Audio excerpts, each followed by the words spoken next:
सबसे बड़ा मुद्दा बेरोजगारी थी। युवा आते थे, मैं पूछता था क्या करते हो?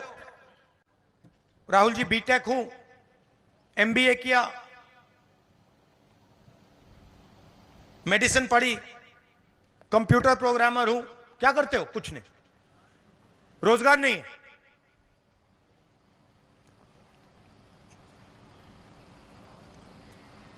दिल्ली रेलवे स्टेशन में एक युवा कुली का काम कर रहा था, मेरे पास आता है, राहुल जी मैं तो इंजीनियर हूं, सिविल इंजीनियरिंग की है मैंने, 5-10 लाख रुपए मैंने प्राइवेट इंस्टीट्यूशन को दिए, अब मैं कुली का काम कर रहा हूं। नरेंद्र मोदी जी कहते हैं पकोड़े बेचो। और सबसे जरूरी मुद्दा है देश का, देश के सामने। तो आज मैं आपको यह बताना चाहता हूं कि हिंदुस्तान के युवाओं के लिए, आदिवासी युवाओं के लिए, पिछड़े वर्ग, दलित, गरीब, जनरल कास्ट के युवाओं के लिए कांग्रेस पार्टी क्या करने जा रही है। सबसे पहला कदम हमने गिनती की है, हिंदुस्तान में 30 लाख सरकारी वैकेंसीज हैं। 30 लाख। मोदी जी इनको भरवाते नहीं है, बीजेपी इनको भरती नहीं है। सरकार में आने के एकदम बाद हमारा पहला काम होगा कि 90% को 30 लाख सरकारी नौकरियां हम दे देंगे।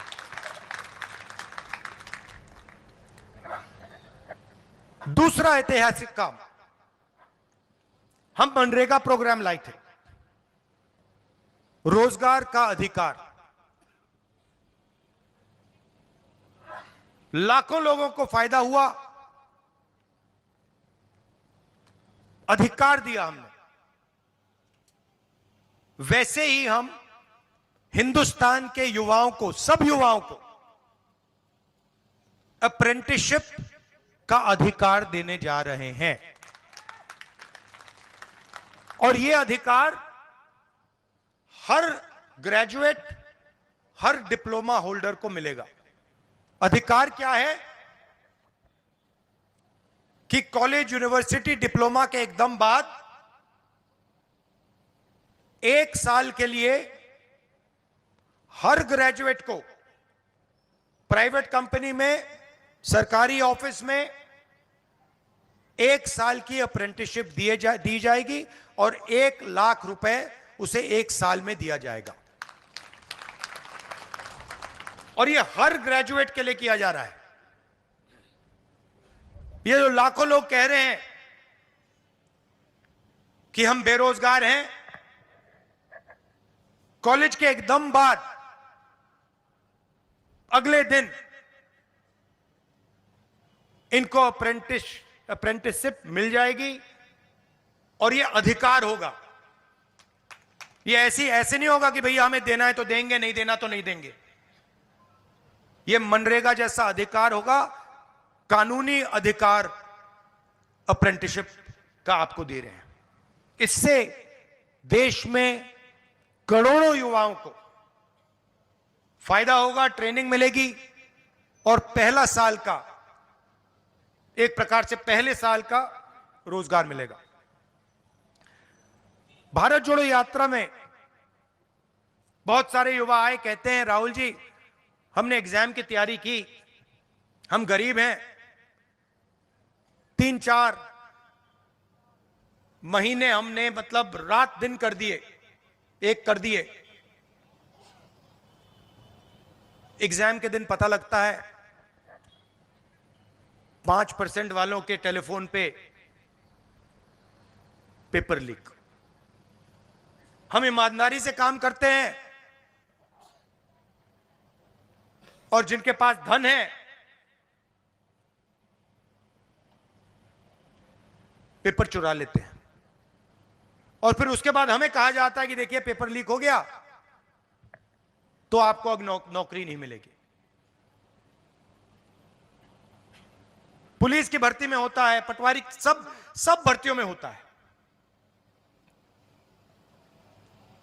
तो हम एक नया कानून लाएंगे, पेपर लीक के खिलाफ एक कानून, जिसमें हम एग्जाम दिलवाने का तरीका स्टैंडर्डाइज कर देंगे कि एग्जाम होगा तो ये जो आउटसोर्सिंग होती है, प्राइवेट कंपनी को पकड़ा दिया जाता है, ये आउटसोर्सिंग नहीं होगी। एग्जाम सरकारी संस्था करेगी और इस प्रकार से करेगी, और अगर इस प्रकार से नहीं किया और अगर पेपर लीक हो गया तो फिर कानूनी कार्रवाई ऐसी होगी कि दूसरी बार नहीं होने वाला है। चौथी चीज, युवाओं के लिए, बहुत सारे युवा उबर, ओला, डिलीवरी का काम करते हैं। इसको अंग्रेजी में गिग वर्कर्स कहते हैं। और राजस्थान में हमने इनके लिए कानून बनाया था, इनकी रक्षा के लिए, इनकी पेंशन के लिए, इनकी सोशल सिक्योरिटी के लिए। जो कानून हमने राजस्थान में बनाया था, वही कानून हम पूरे हिंदुस्तान में लागू करने जा रहे हैं कि जो ड्राइवर का काम करता है, सिक्योरिटी गार्ड का काम करता है, उबर का काम, ओला का काम, ये पिज्जा डिलीवरी जो होती है, ये जो सब युवा हैं, इनकी रक्षा हो, इनका एक प्रकार से पेंशन हो, सोशल सिक्योरिटी हो, और इनको एक दिन में सड़क पे ना करा जा सके। तो इसके लिए हम एक हिंदुस्तान में एक कानून बना रहे हैं। और पांचवी चीज, यह भी ऐतिहासिक चीज, नरेंद्र मोदी जी ने स्टार्टअप इंडिया किया, स्टैंड अप इंडिया किया, मेक इन इंडिया किया, कोई फर्क नहीं पड़ा। वो सारा का सारा 2-3 अरबपति उठा के ले गए। नरेंद्र मोदी जी की मार्केटिंग जरूर कर दी, टीवी पे उनका चेहरा जरूर दिखा दिया, मगर जो युवा हैं उनको ना स्टार्टअप मिला, ना मेक इन इंडिया मिला। तो हमने 5,000 करोड़ रुपए स्टार्टअप्स के लिए एक फंड बनाया है, और हर डिस्ट्रिक्ट में यह फंड रहेगा।